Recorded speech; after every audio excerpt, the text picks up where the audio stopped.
"She doesn't belong at this table," Harlan Boothe said, loud enough for the entire dining room to hear, and every conversation at the Copper Ridge Cattlemen's Gala stopped cold. Josephine didn't flinch. She kept her hands in her lap, her back straight, her eyes forward. She'd learned a long time ago that flinching was what men like Harlan Boothe were waiting for. Across the table, Eli Sutton set down his water glass with a quiet, deliberate click. He looked at Harlan the way a man looks at something he's already decided is beneath him. "She's my guest," Eli said, "and I'd suggest you choose your next sentence more carefully than you chose that one." Nobody laughed after that. Nobody moved. Because the rancher they'd all dismissed as too stubborn to play the game had just made the most powerful man in Copper Ridge look very small in a very large room, and every person at that table understood, even if they couldn't quite say why, that the evening had just shifted in a direction none of them had planned for. If you're enjoying this story, subscribe to Rusty Love and follow Josephine and Eli's journey all the way to the end. Drop a comment and tell us what city you're watching from. These stories travel farther than we ever expected. Eli Sutton had one reputation in Copper Ridge, Colorado, and he'd earned every word of it. He didn't talk much. He didn't spend much. He didn't owe anything to anybody, and he didn't pretend otherwise.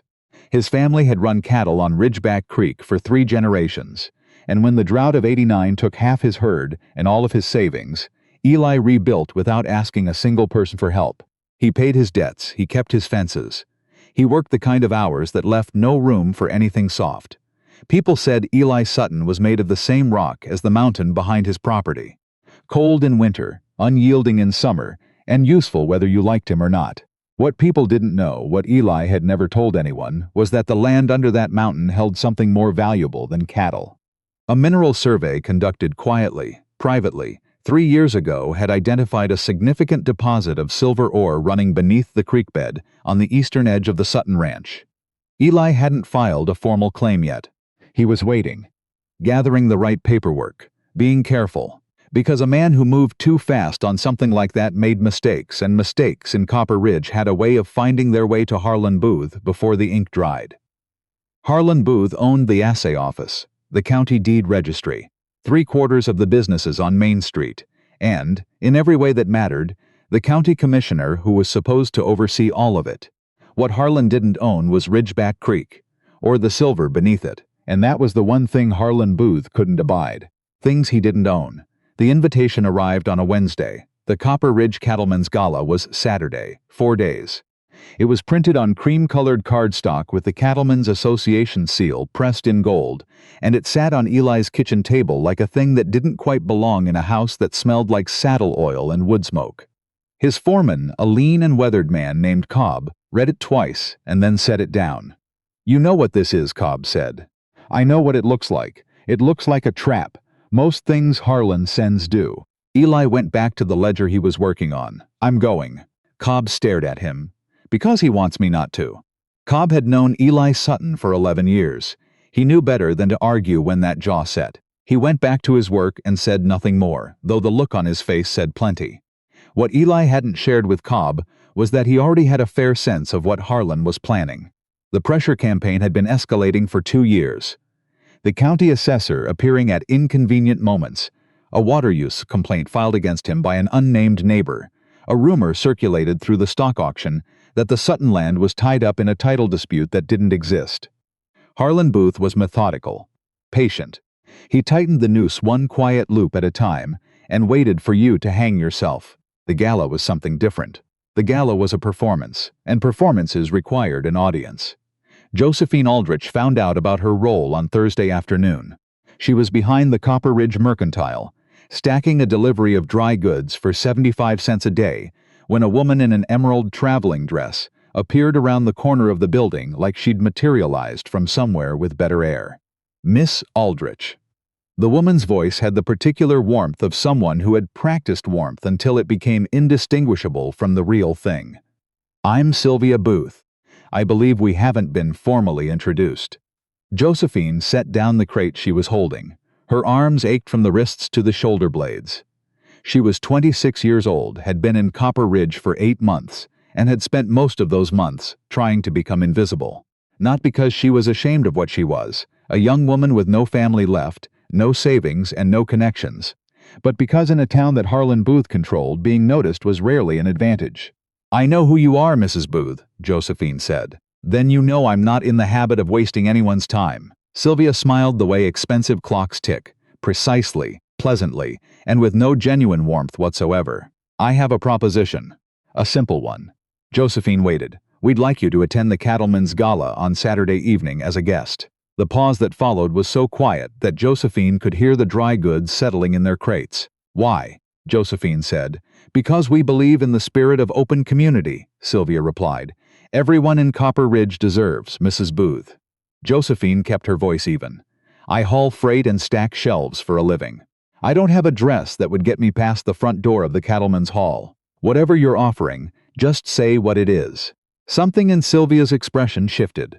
Not annoyance, recalibrate, like a card player who'd expected a different hand. "We'd like you to accompany Eli Sutton as his guest for the evening. You'll be provided with suitable attire. You'll be compensated fairly." There it was. Josephine felt the shape of it settle over her like cold water. She understood exactly what she was being asked to be. Not a guest, not a companion, an instrument. A woman with no social standing, no family name, no resources, placed deliberately at Eli Sutton's side so that the contrast would do the work the Booths couldn't do themselves. Make the stubborn rancher look foolish. Make him an object of pity or ridicule. Undercut whatever authority he still had in a room full of people Harlan Booth owned. "How much?" Josephine asked. $8. $8 was more than 10 days of hauling freight. It was the difference between paying her rent and not paying it. It was the margin between eating and choosing not to. Josephine should have said no. She knew that. She felt the wrongness of it clearly, like a stone in a boot, small enough to ignore, large enough to lame you if you kept walking. But she said yes. And as Sylvia Boothe disappeared back around the corner of the mercantile, Josephine stood among her crates and felt the particular shame of a person who has done something they know is wrong and done it anyway, because being hungry is worse than being ashamed. The dress arrived Friday morning. It was green, the kind of green that had been fashionable perhaps a decade ago, and had faded since into something closer to regret. The hem had been let down and the stitching showed. It was the dress of a woman who was meant to look like she was trying and failing. Josephine put it on alone in her rented room above the feed supply warehouse, looked at herself in the small mirror above the washstand, and thought about her mother. Her mother had worked 3 jobs in 2 counties and still managed to say, every single time she came home tired, that dignity wasn't something you wore. It was something you decided. Standing in that faded dress with its let-down hem, Josephine made a decision. She didn't decide to refuse. It was too late for that, and besides, she needed the $8. She decided what she was going to do once she got there. Saturday arrived with the particular cruelty of fine weather on a difficult day. The Cattlemen's Hall was lit from within when Josephine arrived, lantern lights spilling gold through tall windows onto the street below, music carrying from a string ensemble that sounded like money congratulating itself. She stood at the base of the front steps and breathed. Looked at the door, looked at her dress. Then she went in. The first thing she noticed was how the room paused. Not dramatically. The music kept playing, the conversations kept moving. But something pulled taut when she crossed the threshold, a wire drawn tight through the air. Heads turned, eyes calculated.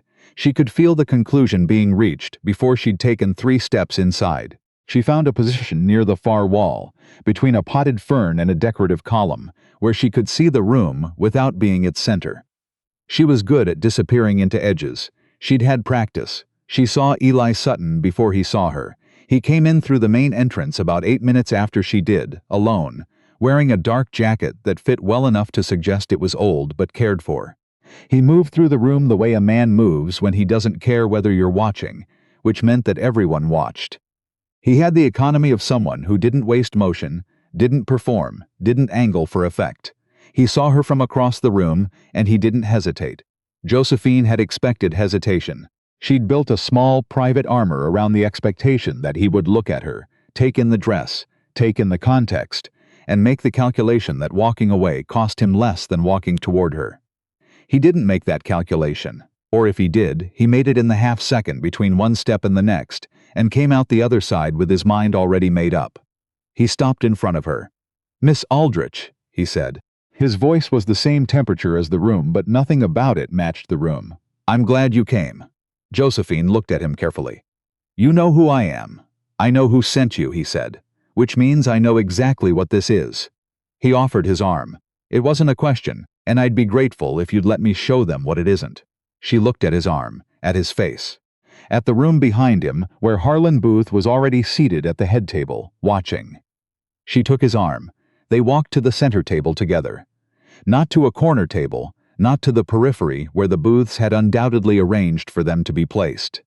Eli walked directly to the main table, the one reserved for association officers and their wives, and pulled out a chair for Josephine directly across from where Sylvia Boothe was sitting. Sylvia's composure held. It was impressive, actually, how completely it held.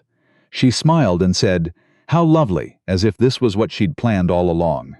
Eli sat down beside Josephine and said nothing about the seating, nothing about the room, nothing about what had just happened. He looked at her the way a person looks at someone they're genuinely interested in and said, "What do you do?" "I haul freight," Josephine said. "For the mercantile." "That's how you make money," Eli said. "What do you do?" She looked at him. Really looked, for the first time since he'd crossed the room. "I read what kind of things. Legal documents, mostly. Land record, county survey filings." She watched his expression. "My father was a mining engineer. When he died, the company he worked for claimed a share of the mineral surveys he'd conducted on private time, on private land. Using his own equipment, they took it. Everything he'd mapped, everything he'd found.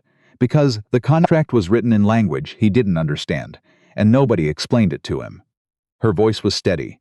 It was always steady when she talked about this. She'd run out of the kind of grief that shook your voice years ago.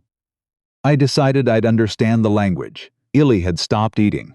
"What kind of surveys?" "Mineral rights surveys. Subsurface claim filings. The difference between a surface deed and a mineral estate." She paused. "You look like you might have an opinion about mineral estates." Something moved behind his eyes. Recognition. The startled, careful look of a man who has just heard his own thought in someone else's voice. "Tell me what you know about subsurface severance," he said. She told him. For 20 minutes. While Harlan Boothe watched from the head of the table and the string ensemble played and the finest people in Copper Ridge sipped their wine, Josephine Aldrich explained split estate doctrine, mining claim priority, and the Colorado Mineral Rights Act of 1876 to a rancher who listened with an attention that made everything else in the room recede to background noise. Because he wasn't just listening to be polite. He was listening because he needed to. At the far end of the table, a man named Terrence Webb leaned toward the woman beside him and murmured something. The woman glanced at Eli and Josephine with an expression that had shifted from anticipation to confusion. This wasn't what was supposed to happen. The first crack came from a woman named Drusilla Fenn, wife of a livestock broker, who said something about Josephine's dress to the woman beside her. Not directly. Women like Drusilla Fenn didn't do direct. She said it in that particular middle-distance voice, designed to be overheard by the right people and deniable to everyone else. Something about recognizing the fabric. Something about charity drives. The table tittered, soft and self-satisfied. Eli turned to Drusilla Fenn with a smile that had no heat in it whatsoever. "Mrs. Fenn, generosity is a virtue. So is knowing when not to mention it." The tittering stopped. Drusilla's husband studied his plate. The second provocation came from the county commissioner, a thick, self-important man named Roland Clay, who had consumed enough bourbon by the second course to believe himself charming. "Miss Aldrich," Clay said, in the tone of a man delivering a verdict, "you must feel quite a long way from home this evening." Josephine set down her fork with the deliberateness of someone who is choosing their words before they choose their actions. "I feel exactly the same way I feel everywhere in this county, Commissioner." Attentive. Clay laughed, the uncertain laugh of a man who isn't sure whether he's been complimented or insulted. "Spirit," he said. "I'll give her that." "She has more than spirit," Eli said quietly. "She has something most of the people at this table stopped keeping a long time ago." Clay blinked. "What's that?" "Curiosity about whether the rules are fair." The word landed and spread. Glances moved around the table. Someone cleared their throat. Someone else refilled their glass. Harlan Boothe, who had been watching all of this from the head of the table, with the patient attention of a man running a very long calculation, decided it was time to intervene. He didn't stand up. Harlan Booth had learned long ago that standing up to make a point was a show of effort, and showing effort implied uncertainty. He simply turned in his chair, let his voice carry with the effortless authority of a man who had spoken in this room 100 times and knew the acoustics. "Miss Aldrich," Harlan said. "Your father was Edmund Aldrich, wasn't he? The survey man who worked for Continental Mineral up in Leadville?" Josephine's hands went still under the table. "Yes," she said. "Sad story," Harlan said, with the precise degree of sympathy that communicates none. "A man who worked all his life and died with nothing to leave his family. I always thought it was a shame that Continental handled that situation the way they did. Though I understand the contract was quite clear." The table went quiet. Every eye moved to Josephine, waiting to see if she would break.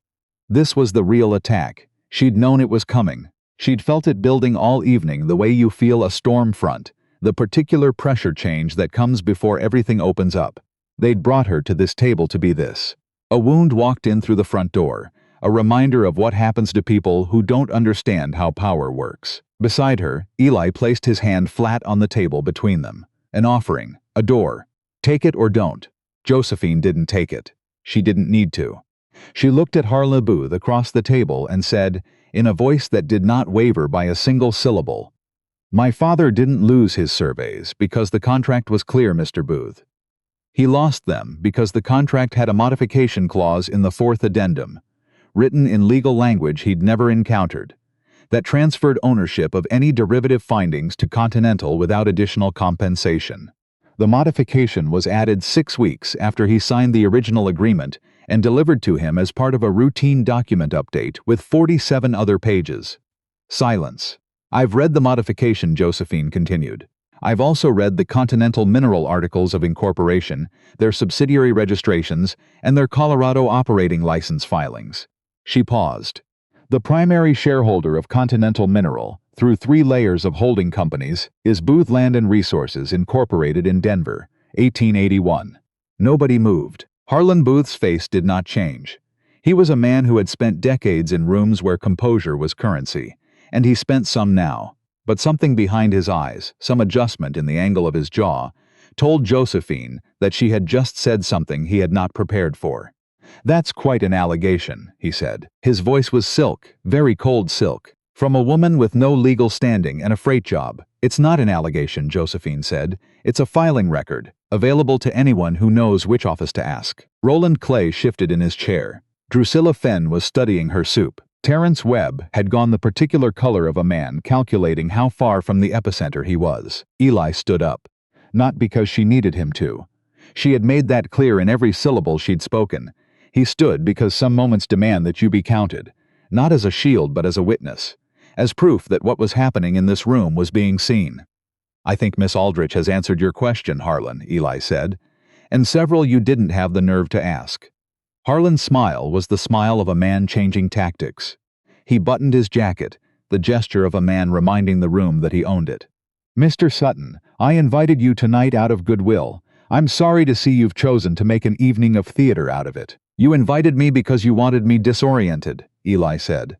"Surrounded by your people, eating your food, sitting in your chairs, and when that wasn't enough, you sent someone to do the rest of it for you." He looked at Sylvia Boothe. "You want to tell the room about the $8, Mrs. Boothe, or should we let that one sit?" Sylvia's face went white. Not the white of embarrassment, the white of exposure. Josephine had been listening to this with her hands flat on the table, and something happened in her chest that she hadn't expected. Not gratitude, exactly. Something harder than that. The burning, fierce recognition that she had said yes to the wrong thing for the right reason, and that this man had seen exactly what had been done with her, and had chosen, with full knowledge of all of it, to stand beside her anyway. It made her angry, the good kind of angry, the kind that clarifies. She stood up. "Mr. Boothe," she said, "you asked about my father. You asked if he understood what went wrong." She looked at Harlan steadily. He understood everything. He understood that he'd spent 20 years doing honest work for a company that had been planning to take the results of that work from the moment it recognized what his surveys had found. He understood that the law is written by the people who benefit from it, and that the people who don't benefit from it mostly never read it. Her voice was quiet, perfectly quiet, the kind of quiet that fills a room better than shouting. He died understanding all of it. And the last thing he said to me was, "Joe, learn every word of every document anyone ever puts in front of you. Because the ones they don't explain are always the ones that matter." She let that settle. "I've learned them, Mr. Booth. All of them. Including the ones about the Sutton Ranch." Harlan Booth's hands on the arms of his chair had gone pale at the knuckles. "Are you threatening me?" "I'm telling you that I know what you've been doing," Josephine said. "There's a difference." The room was hers. Every breath, every heartbeat, every pair of eyes. Harlan Booth sat at the head of his own table, looking at a woman in a borrowed dress who had just dismantled 2 years of careful maneuvering with 12 minutes of clear speech, and there was not a single thing in his considerable arsenal that touched what she had. Several things happened in the next few minutes that no one in that room would ever fully agree on afterward, because memory is partial, and most of those people preferred a partial version of what they'd witnessed. Roland Clay stood up and said he needed some air. Terrence Webb began a quiet conversation with the man beside him that had nothing to do with the gala. Drusilla Fenn's husband, a quiet man named Patterson Fenn who had not spoken all evening, looked at Harlan Booth and said, in a voice entirely without drama, "Marcus, Harlan, I'd like to know if what she's saying is true." "It isn't," Harlan said. "Then you won't object to people looking into it." The exchange lasted 45 seconds.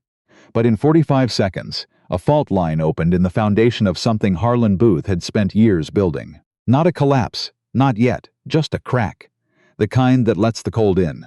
Eli looked at Josephine. She was standing very straight, her face composed. But something in her eyes, something that had been held very tight all evening, had loosened by a fraction. The particular loosening that comes when you've said the true thing, and the room has heard it, and there is no taking it back. "I'll walk you out," Eli said. "I'll walk myself out," Josephine said. Not unkindly, just precisely. He accepted that. As she walked toward the door of the Cattlemen's hall, her borrowed dress catching the lamplight, her back level, and her chin level, something happened that she would think about for a long time afterward. Patterson Fenn stood up.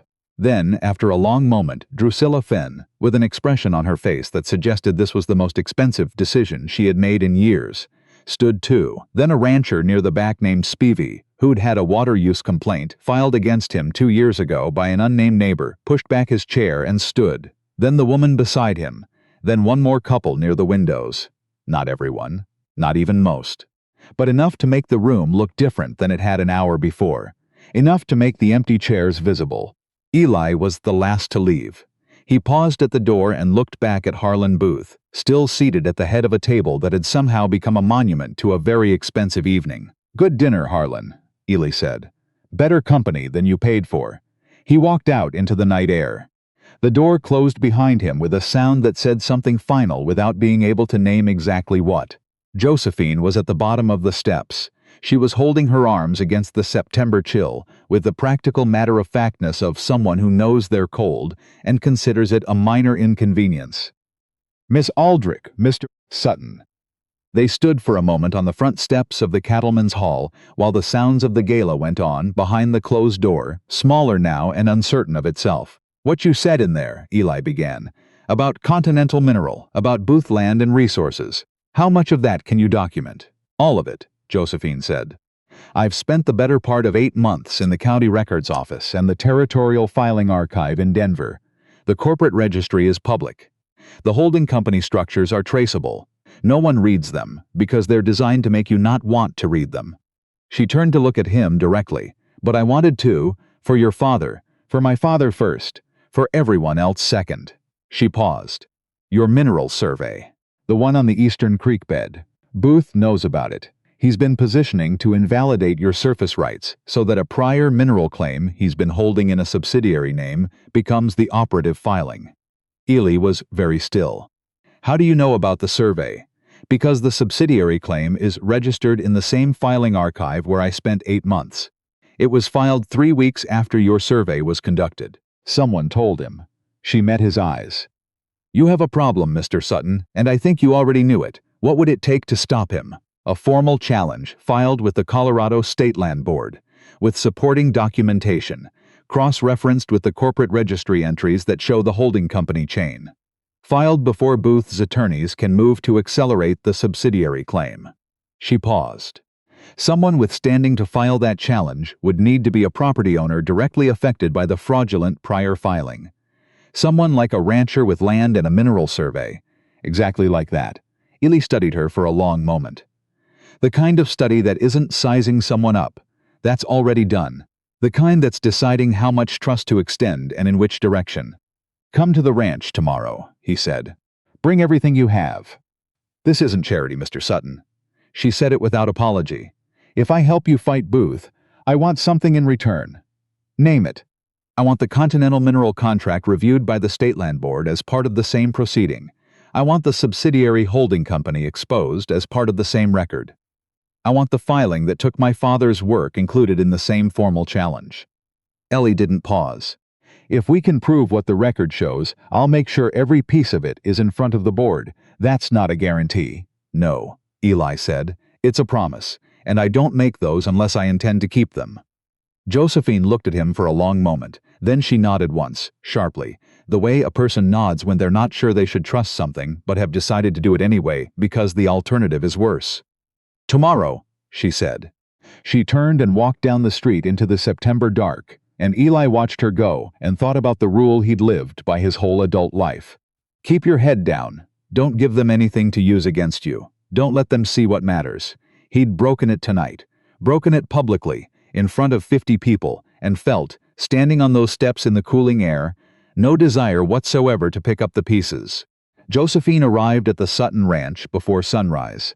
Eli came out onto the porch with his first cup of coffee and found her already seated on the top rail of the fence, a worn canvas satchel across her knees, watching the sky go from black to gray to the particular pale gold that meant it was going to be a clear day. She was wearing her work clothes. The borrowed dress was somewhere she intended to leave it. "You're early," Eli said.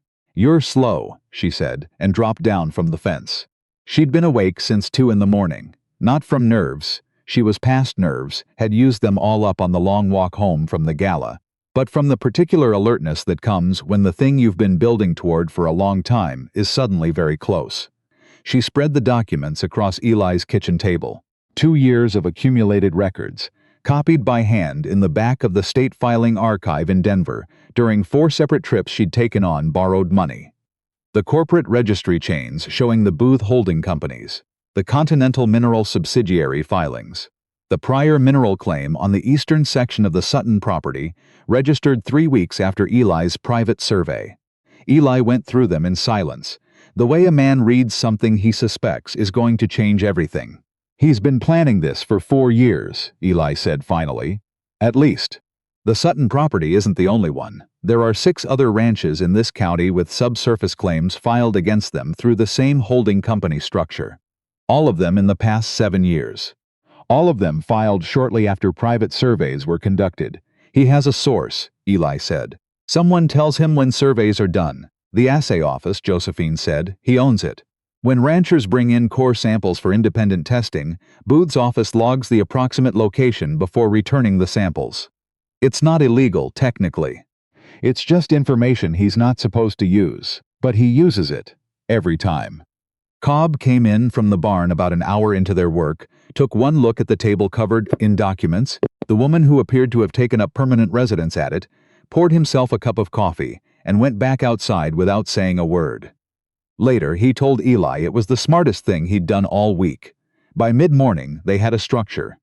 The challenge filing would go to the Colorado State Land Board, submitted not through Copper Ridge, where the county clerk was appointed by the county commissioner, who was Roland Clay, who owed Harlan Boothe 3 years of favors, but directly to the Denver office, delivered by Cobb on the afternoon stage.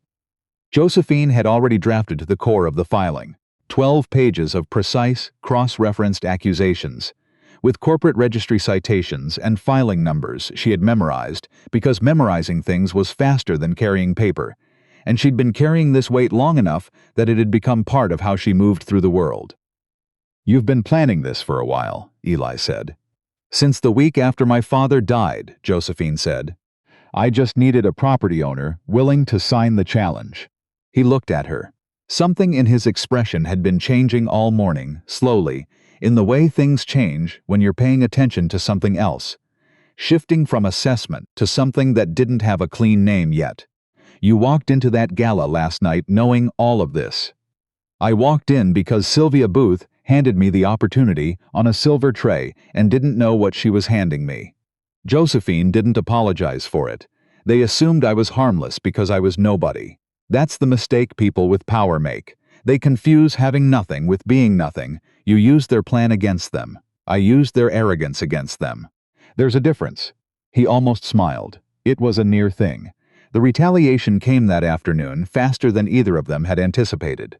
A writer arrived from town carrying a notice from Roland Clay's office. A formal review of the surface water usage on the eastern section of the Sutton property, citing a complaint filed by an unnamed neighbor. It was the same mechanism Harlan had used on 2 other ranches before acquiring their subsurface claims. Manufacture a compliance problem, tie the landowner up in county proceedings, create a record of dispute that made the property appear encumbered, and then move on the mineral filing while the owner was distracted. Eli looked at the notice for a moment, then he looked at Josephine. Section 12, she said before he could ask. The State Land Board regulations. A property owner subjected to a surface use review has the right to request concurrent review of any pending subsurface claims against the same property. If we file that concurrent review request today, Clay can't proceed with the surface review without triggering the board's jurisdiction over the mineral claim at the same time. Eli set the notice down. You're saying he just handed us the mechanism to force the board's attention onto the mineral filing. That's exactly what I'm saying. That's either very good news or a very bad trap. It's the former, Josephine said. He didn't know about the challenge filing. As of this morning, he still thinks the threat is contained to what I said at the dinner table. He doesn't know we filed. He'll know soon. He'll know tomorrow when Cobb reaches Denver. By then, the concurrent review request will already be processed. 2 filings, cross-referenced, both on record with the State Board. He can't withdraw the surface review without it looking like an admission. He can't proceed with it without accelerating the board's review of his mineral claim. Eli was quiet for a moment. Outside, Cobb was saddling the bay horse for the stage run to Denver. The afternoon light was going gold and long across the kitchen floor. He's going to come after you directly, Eli said. You understand that. I've been prepared for that since the moment I said yes to $8 and a green dress. Stay here, at the ranch. He said it carefully, without presumption. If Boothe tries to have you removed from the county on a vagrancy complaint or a trespass charge, he'll have to come onto private property to do it. That changes the legal picture considerably. Josephine considered this. I'm not hiding. I'm not asking you to. I'm asking you to work from a location where the law is on your side instead of his. She looked at him for a long moment, measuring the offer. There was a difference between a man offering protection, because he thought you needed it, and a man offering strategic ground, because he understood you could use it. Eli Sutton was clearly the second kind. All right, she said, but I need a table and a lamp, not a guest room. Working space. You'll have both. What happened over the next 3 weeks would be discussed in Copper Ridge for years, though the version people told and the version that actually occurred diverged almost immediately, as they always do when power is involved and people are deciding which side of it they want to be on after the fact. On the 4th day, Patterson Fenn came to the ranch. He came alone, on foot, in his work clothes, which was how Josephine knew before he opened his mouth that he hadn't told Drusilla where he was going. He sat down at the kitchen table and said, I want to know what you need. Your signature on an affidavit, Josephine said.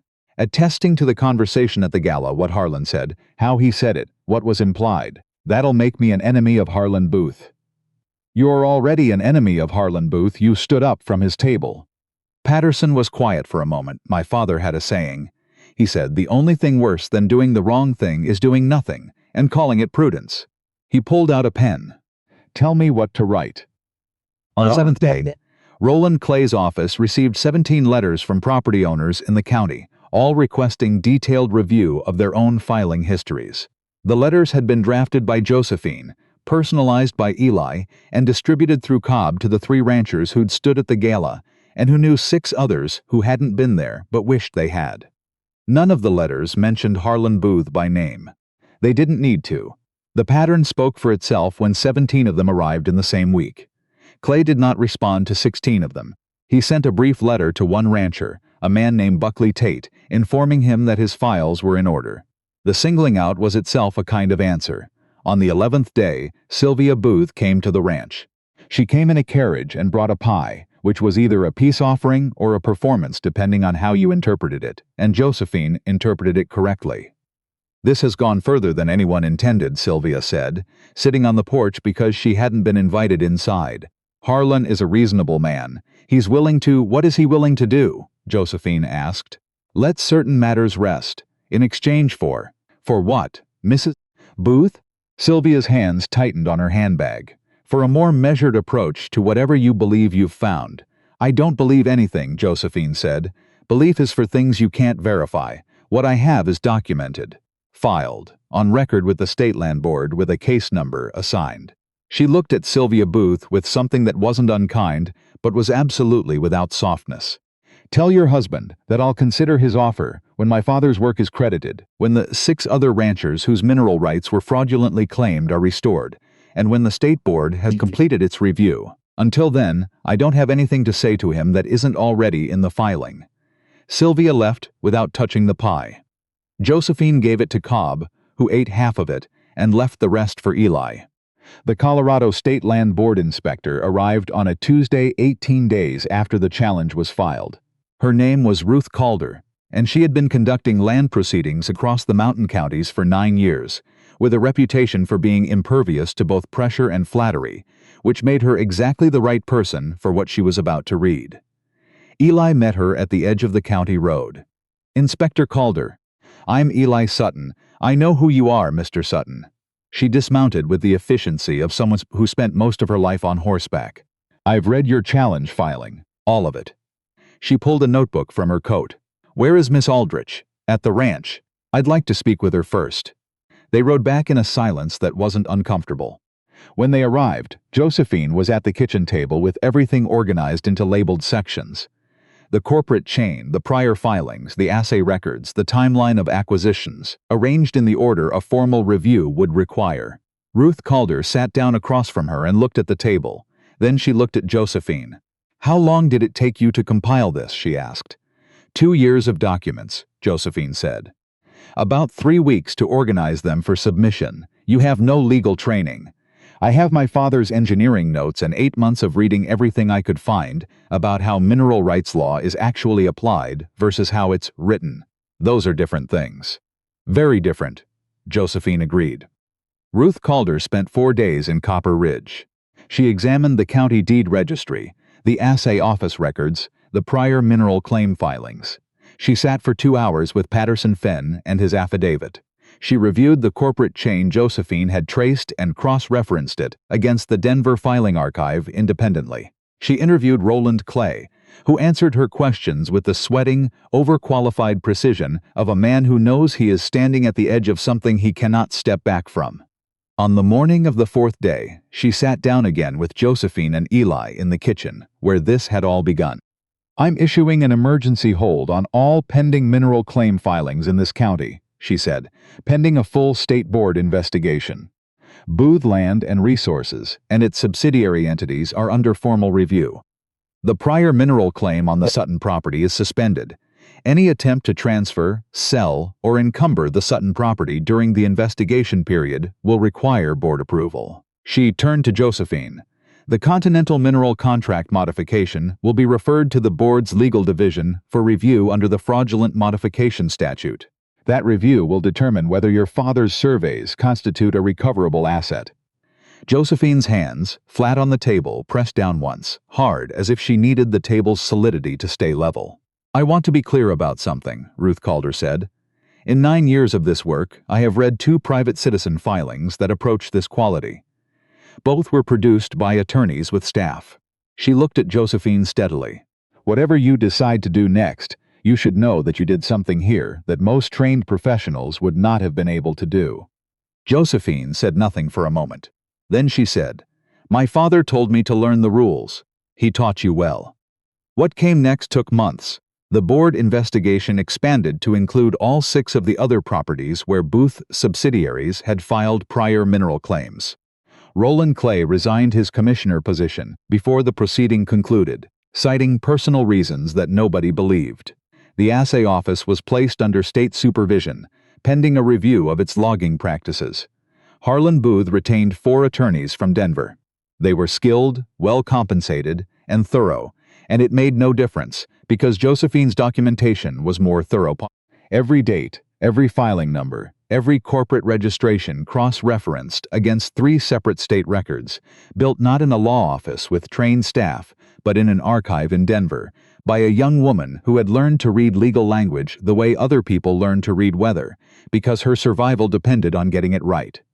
He was found liable on 9 counts of fraudulent mineral claim filing. 2 of his subsidiaries were dissolved by court order. The prior claims on all 6 affected properties were vacated. The Continental Mineral Review took longer. Those things always do when there are large attorney's fees on one side and a dead man's notes on the other. But the board's legal division found what Josephine had found, that the contract modification had been delivered in a manner designed to obscure its significance, which under Colorado statute constituted constructive fraud. Edmund Aldrich's surveys were ruled a protected asset. The monetary recovery was modest, the recognition was not. Josephine stood on the land her father had surveyed for the first time in 11 years on a morning in November, when the aspens had long since gone and the mountains were white above the tree line. Eli drove her out in his wagon. Neither of them spoke much on the way. Some trips don't need conversation.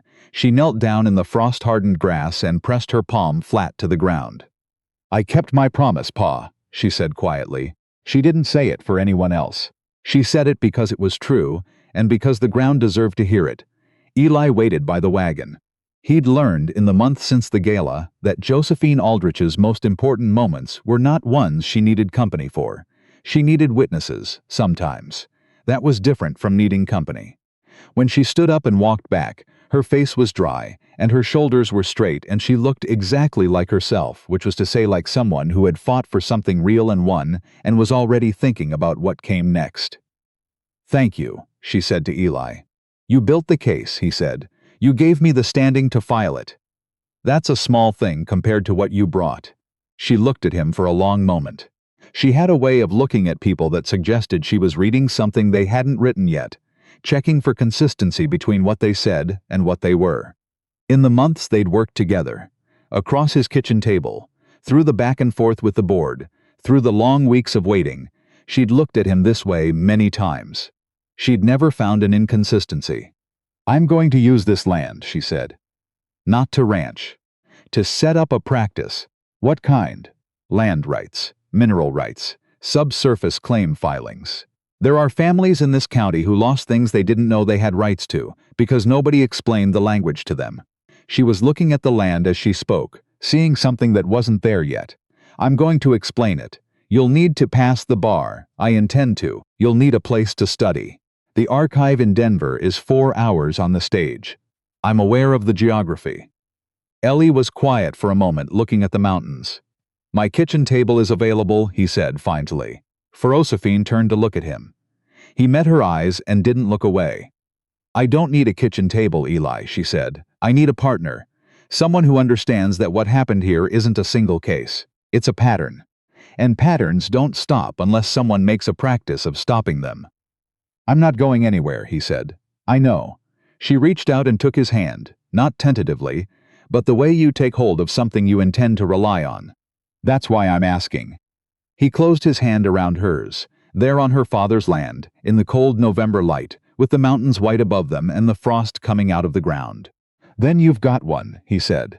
Ruth Calder filed her final report with the State Land Board in March. Patterson Fenn served 2 terms on the County Records Committee and made transparency in filing procedures the only thing he campaigned on, both times. Roland Clay moved to another county and kept a very low profile for the rest of his life. Reverend Moran of the First Methodist Church, who had attended the gala and stood up from his chair near the end and walked out with his wife, performed the ceremony on the Sutton Ranch the following spring. Cobb wore his good jacket. The rancher Spivey brought his family. Buckley Tate brought a bottle of something that he said was for the occasion and refused to specify what occasion. Josephine Aldrich passed the Colorado bar examination 2 years later, the first woman admitted to practice in the Mountain District. She opened her office on the ground floor of the building that had housed the Copper Ridge Assay Office, which felt, to her, like the right kind of symmetry. She spent the next 30 years practicing land and mineral rights law, and she never charged more than people could pay, and she never turned away a family that came to her with documents they didn't understand and a piece of land they were in danger of losing. Eli kept ranching. He kept his fences straight, his cattle fed, his water managed with the kind of careful attention that comes from knowing exactly how much it cost to get it and exactly what it meant to keep it. They had built something together that wasn't just a ranch and a practice and a marriage. It was an argument, made real, sustained daily, that the people who own the rules don't own you. That understanding what's written is its own kind of power. That a woman who reads legal documents in a filing archive for 2 years and says the truth in a room full of people who don't want to hear it is exactly as dangerous as she should be. Harlan Boothe sent a letter once. It arrived 3 years after the board's ruling, from an address in Denver. It was 3 sentences long, and it said nothing except that he had no further interest in any legal action against the Sutton property or its associated parties. Josephine read it, folded it, and used it to mark her place in the Colorado Revised Statutes. It made a perfectly adequate bookmark.